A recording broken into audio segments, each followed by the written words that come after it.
ورحمة الله وبركاته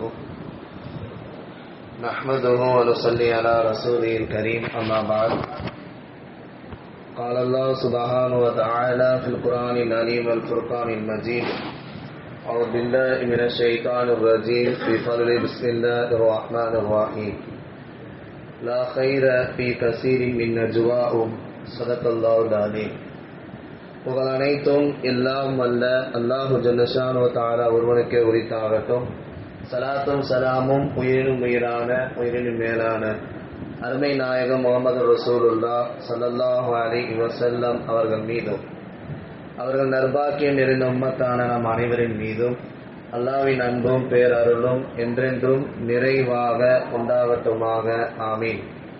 கண்ணியமிக்க அல்லாஹ்வின் நல்லடியார்களே, பெரியோர்களே, அல்லாஹ்வுடைய மாபெரும் கிருபையால் 3 நோன்பும் 4வது தராவீஹ் தொழுகையை ஜமாத்தோடு தொழுவித்து அவனுடைய இல்லத்திலே நாம் எல்லாம் இருக்கிறோம். அல்லாஹ் நாம் வைத்த நோன்புகளை, நாம் தொழுத தராவீஹ் தொழுகைகளை, மேற்கொண்ட நற்காரியங்களை அத்தனையும் கபூல் செய்து தந்தருவானாக. 4வது தராவீஹ் ஒருவர் தொழுதால் அண்ணலம் பெருமானார் ஸல்லல்லாஹு அலைஹி வஸல்லம் சொல்றாங்க, கால ரசூலுல்லாஹி ஸல்லல்லாஹு அலைஹி வஸல்லம் மிசுல அஜரி கிராஅத்துல் குர்ஆனி வத் தௌராத்தி வல் இன்ஜீலி வஸ் ஜபூர். 4வது தராவி ஒருவர் 20 ரகாத் ஜமாத்தோடு சேர்ந்து யார் முழுமையாக தொழுகிறாரோ, அல்லாஹ் ரப்புல் ஆலமீன் மலக்குமார்களை கூப்பிட்டு, என்னுடைய அடியார்களை பாருங்கள், குர்ஆன் ஓதிய நன்மையை பெறுகிறார்கள், தௌராத் ஓதிய நன்மையை பெறுகிறார்கள், ஜபூர் இன்ஜீல் போன்ற வேதங்களை ஓதிய நன்மையை பெறுகிறார்கள் என்பதாக அண்ணலம் பெருமானா ஸல்லல்லாஹு அலைஹி வஸல்லம் சொன்னதாக ஹஜ்ரத் அலியின் கர்ரமல்லாஹு வஜ்ஹா இந்த ஹதீஸை அறிவிக்கிறார்கள். துர்ரத்துன் நாசின் என்கிற கிதாபிலே இந்த பதிவை நம்ம பார்க்கிறோம். ஒவ்வொரு நபிமார்களுக்கும் அல்லாஹ் ஒரு வேதத்தை கொடுத்தான். தௌராத், இன்ஜீல், ஜபூர்லாம் நம்ம பார்த்ததே கிடையாது. இன்ஜீல்னா நம்ம பைபிள் சொல்றாங்க இன்னைக்குள்ளது. எனவே அந்த வேதத்தை ஓதினால் என்ன நன்மை கிடைக்குமோ அந்த நன்மையும் தருவதாக குர்ஆன் நம்ம பார்த்துருக்கிறோம், ஓதிட்டு இருக்கோம், அமல் செஞ்சுக்கிட்டு இருக்கோம். இத்தனை நன்மையும் அல்லாஹ் இன்னைக்கு தொழுதோடு கொடுக்குறான்னு சொன்னா அப்பேற்பட்ட நற்பாக்கியவான்கள் உம்மத்தே முஹம்மதியா நம்மள இருக்கிறோம். அல்லாஹ் மிகப்பெரிய ஒரு பாக்கியம் செஞ்சிருக்கான் என்பதுதான் அர்த்தம். அப்பேற்பட்ட நற்பாக்கியவான்களால் அல்லாஹ் நம்மை ஆக்குவானாக. அல்ஹம்துலில்லாஹ். இதுவரைக்கும் 5 ஜுஸு நிறைவு செய்யப்பட்டிருக்கிறது. சூரத்துன் நிசா இன்ஷா அல்லாஹ் இன்னைக்கு ஓதுனாங்க. பெண்கள் என்கிற அத்தியாயம் நிறைய சட்டத்திட்டங்கள், நிக்காஹுவை குறித்து, கணவன் மனைவியை குறித்து, பொருளாதாரத்தை குறித்து, போர்க்களத்திலே தொழுகையை குறித்து, இப்படி பல்வேறு சட்டத்திட்டங்களை அல்லாஹ் ரப்புல் ஆலமீன் இன்னைக்கு ஓதப்பட்ட வசனங்களிலே பேசிக்கொண்டே வந்தால் அதிலே ஒரு செய்தி, பொதுவா அஹ்சனுல் கலாமுல்லாஹி, கலாமுல்லா அதாவது சொற்களிலே மிக சிறந்த சொற்கள் என்பது அது அல்லாஹ்வுடைய வேதமான அல்லாஹ்வுடைய வார்த்தையான திருக்குர்ஆன் என்பதாக ஸல்லல்லாஹு சொல்லுவாங்க. அதே போல உலகத்திலே உள்ள சிறந்த ஒரு வழிமுறை, ஒரு கலாச்சாரம் இருக்கிறது என்று சொன்னால் கைரு ஹதீஹி சையதினா முஹம்மது ரசூலுல்லாஹி ஸல்லல்லாஹு அலைஹி வஸல்லம். சிறந்த வழிமுறை என்பது ஸல்லல்லாஹு அலைஹி வஸல்லம் வழிமுறை. ஒருத்தர் ஜனாசா தொழுகையில ஆரம்பத்திலிருந்து கலந்துக்கிறாரு, ஆரம்பத்திலிருந்து முடிவு வரைக்கும் அவருக்கு நன்மையாகவே இருக்கிறது. ஒரு உண்மையான முஃமின் யாருன்னு சொன்னா தன்னுடைய சகோதரருடைய விஷயத்தில் அவர் எதை விரும்புவாரோ அதை இவரும் விரும்புவார். அப்பதான் ஒரு உண்மையான முஃமின் என்பதாக ஸல்லல்லாஹு அலைஹி வஸல்லம் சொல்லி தராங்க. ஆரம்பத்திலிருந்து இறுதி வரைக்கும் இந்த மார்க்கத்தினுடைய கண்ணோட்டத்தை நம்ம பார்த்தோம் சொன்னா அத்தீனு அன்-நஸீஹா, இந்த மார்க்கமே உபதேசம் என்பதாக ஸல்லல்லாஹு அலைஹி வஸல்லம் சொல்றாங்க. அதே போல தீன் என்பது பிறர் நலம் நாடுவது. இஸ்லாம்னா என்னன்னா அது அமைதி, பிறர் நலத்தை நாடுவது, பிறருக்கு உதவி செய்வது, பிறருக்கு ரிஸ்க் அளிப்பது, பிறருக்கு தேவையை நிறைவேற்றுவதுதான் இஸ்லாம் என்பதாக ஸல்லல்லாஹு அலைஹி வஸல்லம் சொல்லி காட்டுவாங்க.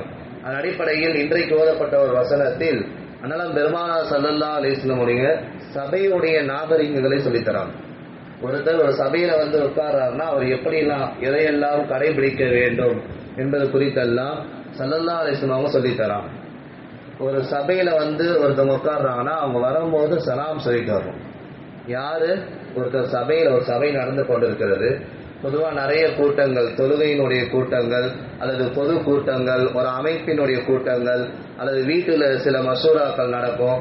எதுவாக இருந்தாலும் சரி, பொதுவாக ஒரு பெரிய பெரிய சூப்பர் மார்க்கெட்ல ஷாப்ல கூட பாருங்க, அது நல்ல வேலை செய்யறவங்கள காலையில கூப்பிட்டு பாராட்டுவாங்க, இன்னைக்கு இப்படி எல்லாம் செய்யுங்கன்னு சொல்லி ஊக்கப்படுத்துவாங்க. எனவே அடிப்படையில் தான் பெருமாள் ஸல்லல்லாஹு அலைஹி வஸல்லம் அவங்க சின்ன மஜ்லிஸ், ஒரு சின்ன மஷூரா நடக்குதுன்னா வரக்கூடிய அந்த நபர் சபையுடைய ஆளுக்கு அஸ்ஸலாமு அலைக்கும் வரஹ்மத்துல்லாஹி பரக்காத்து என்று சொல்லிட்டு தான் உள்ள வரும். திடீர்னு வந்து உள்ள உட்காரக்கூடாது என்பதாக ஸல்லல்லாஹு அலைஹி வஸல்லம் சொல்லித் தராங்க. அதே போல ஒரு சபையில ஒருத்தருக்கு அனுமதி கொடுத்தால் மட்டும்தான் அந்த சபையில அவர் கலந்துக்கணும். பொது கூட்டமா இருக்கட்டும் அல்லது ஏதாவது ஒரு கூட்டம், எந்த கூட்டமா இருந்தாலும் அவருக்கு அழைப்பு இருந்தால் மட்டும்தான், பொதுவான அழைப்பு அல்லது தனிப்பட்ட அழைப்பு இருந்தால் மட்டும்தான் அவர் கலந்து கொள்ள வேண்டும் என்பதாக ஸல்லல்லாஹு அலைஹி வஸல்லம் சொல்லித் தராங்க. மனிதனுடைய உணர்வு பூர்வமான விஷயங்களை கவனித்து அவன் எப்படியெல்லாம் இருக்க வேண்டும் என்கிற உயர்ந்த நசீகத்தை ஸல்லல்லாஹு அலைஹி வஸல்லம் சொல்லித் தராங்க. அது மட்டுமல்ல, ஒருத்தர் சபையில வந்து அமர்றாரு சொல்றாங்கன்னா இடம் இல்லைன்னா அவர் கொஞ்சம் இடம் கொடுக்கணும்னு சொன்னாங்க. தஃபஸ்ஸரு ஃபில் மஜாலிசி, கொஞ்சம் இடம் கொஞ்சம் பற்றாக்குறையா இருக்குன்னா கொஞ்சம் ஒதுக்கி அவருக்கு இடம் விடணும் ஸல்லல்லாஹு அலைஹி வஸல்லம் சொல்றாங்க.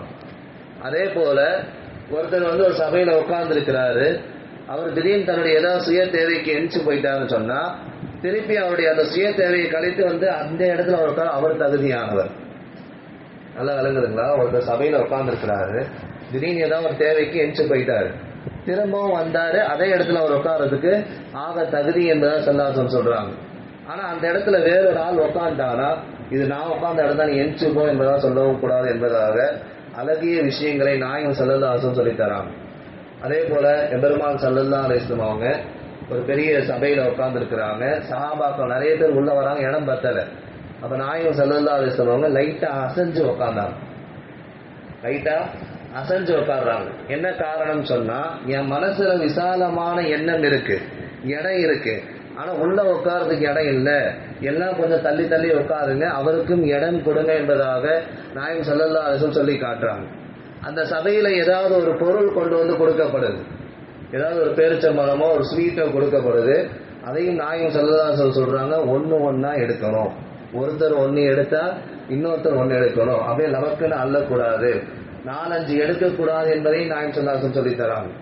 மேலும் ஹஜ்ரத் உமர் ஃபாரூக் சையதுனா ரலியல்லாஹு அன்ஹு சொல்றாங்க, ஒரு 3 விஷயங்களை நீங்க கடைபிடிச்சீங்கன்னு சொன்னா நட்பு உருவாகும், நல்ல நட்பு உருவாகும் என்பதாக சொல்லி தராங்க. அது உமர் ஃபாரூக் ரலியல்லாஹு அன்ஹு. என்னன்னா, ஒருத்தர் சந்திச்சீங்கன்னா சலாம் சொல்லுங்க. அதே போல அவர் சபைக்கு வராருன்னா அவருக்கு இடம் கொடுத்து உட்கார வைங்க. அவர் என்ன பேர் வச்சு கூப்பிட்டா அவர் விரும்புவாரோ, அஹப்பல் அஸ்மா, அவருக்கு சில பேர்லாம் இருக்குமா இல்லையா, சில பட்டங்கள் வாங்கியிருப்பாரு, அந்த இந்த பேர் சொல்லி கூப்பிட்டா அவருக்கு பிடிக்குமா இல்லையா, அந்த மாதிரி பேரை சொல்லி கூப்பிட்டு அவரையும் சபையில கூப்பிட்டு உட்கார வைங்க என்பதாக அது உமர் ஃபாரூக் ரலியல்லாஹு அன்ஹு சொல்லுவாங்க. அப்படி செஞ்சனா நல்ல நட்பு உண்டாகும், அல்லாஹ் ரப்பல் ஆலமீன் மிகப்பெரிய ஒரு மாற்றத்தை தருவான். அதே போல சபையில உட்காரும் பொழுது யார் நல்ல அறிவாளியாக இருக்கிறார்களோ, அது நல்ல கருத்துக்களை சொல்வார்களோ, அவர் அல்லாஹ்வை பயந்தவராக இருக்கணும். கரெக்டா அந்த கூட்டத்திற்கு ஏற்றார் போல் பல கருத்துக்களை சொல்லக்கூடிய நபராக இருந்தார்னா அவரை தேர்ந்தெடுத்து உட்கார வைக்கணும், அவரை முன்னிலைப்படுத்தணும். கௌரவ ஆலோசகர், கௌரவ தலைவர் என்பதெல்லாம் சொல்றோமா இல்லையா, பெரியவங்க மூத்தவங்க, அவர் அல்லாஹ்வுக்கு பயந்தவராக இருக்கணும், நல்ல கருத்துக்களை பொதுவாக சொல்லக்கூடியவராக இருக்கணும் என்பதாக ஸல்லல்லாஹு அலைஹி வஸல்லம் சொல்றாங்க. அதே போல ஒரு சபையில நீங்க உட்கார்ந்து இருக்கீங்கன்னா முதல்ல நீங்க என்னது, ஏதாவது திக்ர் ஓதிட்டு உட்காருங்க. லா ஹவுல வலா குவத்த இல்லா பில்லா. சில சபையில சூறாக்களை ஓதி ஆரம்பிப்பாங்க, சில அருள்மறையாம் திருமறை வசனங்கள் ஓதி ஆரம்பிப்பாங்க. ஸல்லல்லாஹு அலைஹி வஸல்லம் இப்படியே துஆ சொல்லி தராங்க, அல்லாஹும்ம அல்ஹிம்னா முராஷித உமூரினா, மராஷித உமூரினா, யா அல்லாஹ் எங்களுடைய நாங்கள் எடுக்கக்கூடிய நோக்கங்களை திட்டங்களை நீ நேரான பாதை காட்டக்கூடியதாக ஆக்குவாயாக. வஅஇத்னா மின் ஷர்ரி அன்ஃபுஸினா, எங்களுடைய நஃப்ஸுகளுக்கு ஏதாவது தீங்காக இருந்துச்சுன்னா அதை விட்டும் எங்களை பாதுகாத்துருவாயாக. அப்படியே சில துவாக்களை ஓதி ஸல்லல்லாஹு அலைஹி வஸல்லம் சபையை ஆரம்பிக்க சொல்றாங்க. இப்போ பொதுவான சமூக சமயத்தோடைய சபையாக இருக்கு, அந்த இடத்துல எப்படி நாங்க துவாக்கெல்லாம் ஓதி ஆரம்பிக்கிறது? அப்ப மனசுக்குள்ளேயே சொல்லிக்கலாம், பிஸ்மில்லாஹிர் ரஹ்மானிர் ரஹீம், லா ஹவுல வலா குவத்த இல்லா பில்லா, அப்படி நீங்க மனசுக்குள்ள ஓதிக்கோங்க அப்படின்னு சொல்றாங்க. இப்படி பல கருத்துக்களை அண்ணலம் பெருமானா ஸல்லல்லாஹு அலைஹி வஸல்லம் அவங்க சபையுடைய நாகரிகத்தை குறித்து சுன்னத்துகளை குறித்து சொல்லித்தராங்க. அது மட்டுமல்ல, ஒரு சபையில் எடுக்கப்பட்ட ஒரு முடிவை அது அமானிதம், வெளியே சொல்லக்கூடாது அப்படின்னு சொல்றாங்க.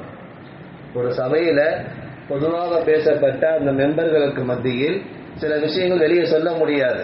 அந்த கருத்துக்களை இங்க உள்ள இருக்கிறவங்க கேட்டு அவங்க வெளியே சொல்லக்கூடாது என்பதை நாயகம் ஸல்லல்லாஹு அலைஹி வஸல்லம் சொல்லித்தராங்க. சபையில் பேசப்பட்ட விஷயங்கள் அது அமானிதமாக பாதுகாக்கப்பட வேண்டும் என்பதையும் சொல்லித்தராங்க. எனவே இன்னைக்கு ஓதப்பட்ட வசனங்களில் அதை தான் அல்லாஹ் சொல்லுகிறான், லா கைர ஃபீ கஸீரத்தின் மின் நஜ்வாஹும், சில ரகசியங்களை வெளிப்படுத்துவதனால் உங்களுக்கு நன்மை கிடையாது. அது தொழுகையா இருக்கட்டும், தான தர்மங்களாக இருக்கட்டும் அப்படின்னு அல்லாஹ் சொல்லி காட்டுகிறான். எனவே இது போன்ற அனைத்து ஒழுக்கங்களையும் ஸல்லல்லாஹு அலைஹி வஸல்லம் சொல்லி தந்த அனைத்து விஷயங்களையும் பேணி நன்முறையில் வாழ்வதற்கு அல்லாஹ் உங்களுக்கும் எனக்கும் தௌஃபீக் செய்வானாக. ஆமீன். வாஹிரு தாவானா அல்ஹம்துலில்லாஹி ரப்பில் ஆலமீன். நோன்பு வைக்கும் நியத்து, நவைத்து சௌமகதின் அன் அதாஇ ஃபர்லி ரமலானி அஹாதி சனதி லில்லாஹி தஆலா. இந்த வருடத்தின் ரமலான் மாதத்தின் ஃபர்லான நோன்பை அதாவாக நாளை பிடிக்க நியத் செய்கிறேன், அல்லாஹ்விற்காக வேண்டி. ஆமீன். ஸல்லல்லாஹு அலா முஹம்மத் ஸல்லல்லாஹு அலைஹி வஸல்லம். ஸல்லல்லாஹு அலா முஹம்மத் ஸல்லல்லாஹு அலைஹி வஸல்லம். ஸல்லல்லாஹு அலா முஹம்மத் யா ரப்பி ஸல்லி வஸல்லிம்.